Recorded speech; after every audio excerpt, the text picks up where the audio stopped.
In the writings known as Historia Augusta, a collection of the biographies of 2nd and 3rd century Roman emperors, we find that Hadrian's law against circumcision was a specific cause of the Bar Kokhba rebellion of 132 AD. Jewish writings state that the rebellion began as a result of the fact that Jews were forbidden to study and practice Torah, the first 5 books of the Old Testament. Some specifically mention Roman decrees which forbade circumcision and the observance of the Sabbath.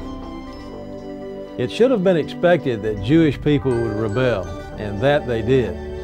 The devastating revolt known as the Bar Kokhba Rebellion would see hundreds of thousands of Jewish people slaughtered, exiled, or sold into slavery.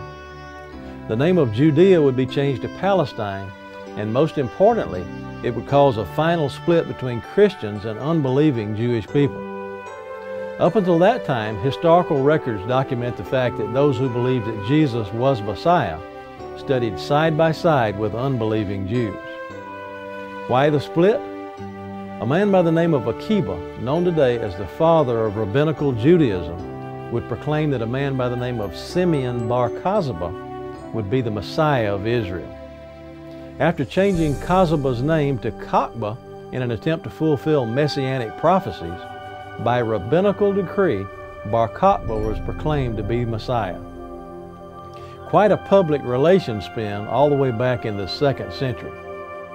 Well, Christians could not support a rebellion led by a false Messiah. Yeshua, Jesus Christ, the Messiah of Israel, had already come, and they were not about to deny it. During this time period, the anti-scriptural oral traditions which Jesus had condemned would become the basics of Talmudic Judaism, a form of Judaism based on the traditions of men that has led many Christians to reject Old Testament precepts, which are actually the basis of true Christianity.